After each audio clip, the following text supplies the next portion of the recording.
Саламатсыздар ма, құрметті оқушылар, оқырмандар. Міне бүгін сіздерге ықтималдық теориясы есептерінен қарастырып берейін дедім. 10 жылдық тәжірибем бар мұғаліммін. УБТ саласында біраз жұмыс жасағанмын. Енді оқушылардың көбісінде осы 9 сыныптың материалы ықтималдық теориясы, комбинаторика жайлы біраз сұрақтар болып отыр. Соны проблемаларды шешу мақсатында мынандай қарапайым есептерді алдық. Бұл А деңгейінің есептері, жеңіл есептер. Егер ықтималдық теориясын енді бастап жатқан болсаңыздар, осының сабақты көрсеңіздер, қажетті ақпараттарды ала аласыздар деп ойлаймын. Есептерде мысалы, қорапта 10 ақ, 15 қара түсті шарлар бар. Қорапта кездейсоқ алынған шардың ақ болу ықтималдығын табыңдар дейді мысалы. Жәшікте 5 қызыл, 3 ақ, 4 жасыл шар бар. Жасыл шарлардың шығу ықтималдығын тап дейді. Тиын 3 рет тасталды дейді. Тиынның кем дегенде 1 рет елтаңба жағымен түсу ықтималдығы қандай? Егер осы сұрақтарды шығара алатын болсаңыздар, бұдан кейінгі келесі сабақта Б тобының есептерін қарастырған сабағымды көріңіздер. Егер осы есептер шығарамайтын болсақ, бүгін осы сабақта тыңдағандарыңызда біраз мәліметтерді, осы есептерді шығару жолдарын білесіздер деп ойлаймын. Енді ықтималдық теориясы дегеніміз не? Соған бір тоқталып кетейік. Ықтималдық теориясы, оқиға дегеніміз не? Оқиғалардың қандай түрлері бар? Енді мысалы оқиға дегеніміз қандай да бір процесс, болып жатқан процесстер, оны А, Б, С кез келген әріптермен оқиғаны белгілейді. Оқиғамыз ақиқат болуы мүмкін, мүмкін емес болуы мүмкін, кездейсоқ шамалар болуы мүмкін. УБТ-да кездейсоқ, негізінен кездейсоқ шамаларды көбірек қарастырылады, тесттерде. Үйлесімді, үйлесімсіз, кездейсоқ шамалардың ішінде қарама-қарсы шамалар, сол сияқты кездейсоқ шамалардың түрлері бар, Ол жайлы сабақ барысында тағы түсіндіріп өтіп кетемін. Ықтималдық классификациясы дегеніміз мысалы, П тең А оқиғасы. А оқиғасы дегеніміз не? Кез келген М дегеніміз А оқиғасын тудыруға қолайлы элементтер оқиғалар саны. Мысалы, қолымызда тиын алдық, лақтырдық. Ол елтаңба жағымен түсу мүмкін, сан жағымен түсу мүмкін, елтаңба жағымен. Енді бізге тиынды лақтырған кезде елтаңба жағымен түсу ықтималдылығы 1 рет лақтырғанда елтаңба жағымен түсу ықтималдылығы 50%. Немесе 2 мүмкіндіктің біреуі болуы мүмкін. Н дегеніміз барлық мүмкін элементтер оқиғалар саны. Мысалы, қолымызда ойын сүйегі. Ойын сүйегінің 6 жағы бар, 6 жағы.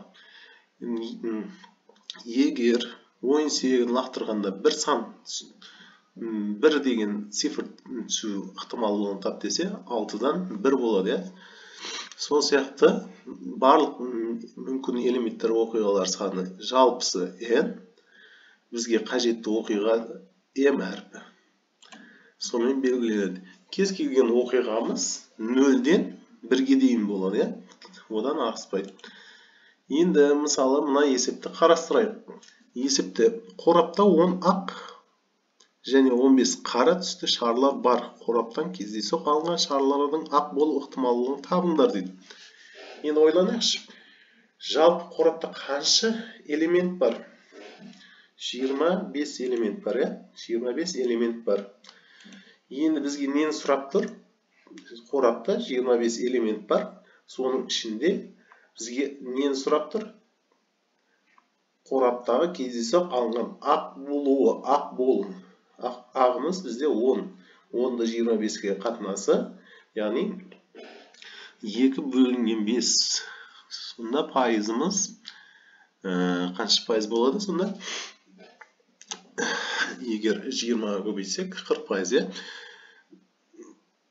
Келесі есеп. Жәшікте 5 қызыл, 3 ақ, 4 жасыл шар бар.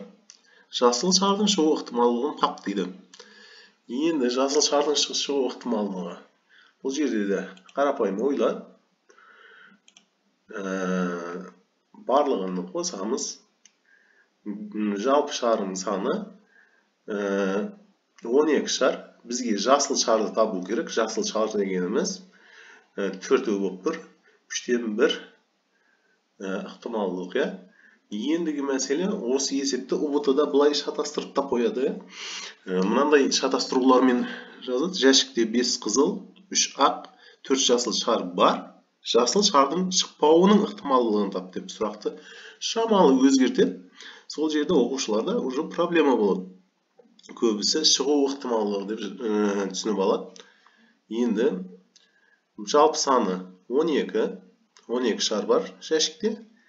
Жасыл шардың шықпауы дегені шықпайтыны.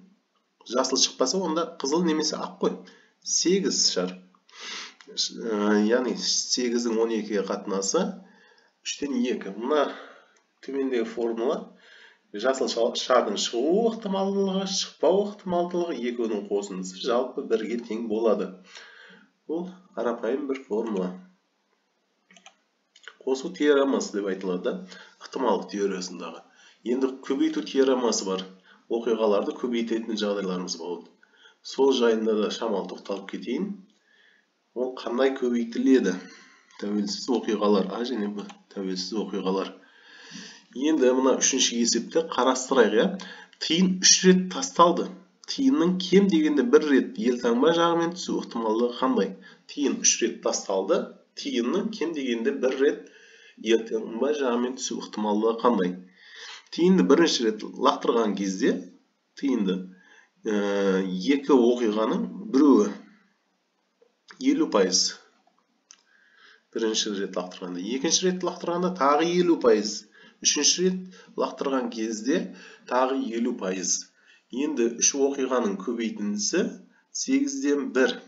3 оқиғаның көбейтіндісі 8-ден 1. Бұл жерде тағы шатаспау керек. Тиын, 2 тиынды лақтыруы мүмкін, 1 тиынды лақтыруы мүмкін, сондай жағдайлары бар. Одан да басқа 1 рет елтаңба, 2 рет не түсу ықтималдылығы бар, сан түсу ықтималдылығы, немесе 2 рет сан түсіп, 1 рет елтаңба жағымен түсу ықтималдылығы бар. Сол сияқты күрделі процестер болатын болса, оны Бернулли формуласы бар. Сол арқылы формуласымен есептеуге болады. Ол жағағына келесі сабақтарда, Құдай қаласа, сабағымыз ұнап жатса, шығаратын боламын осы сабақты. ұбт-да қиын ықтимал теориясы бойынша қиын есептерді осы келесі сабақтарда шығаратын боламын. Егер сабағым ұнап жатса, комментарий жазып, лайк басып кетіңіздер.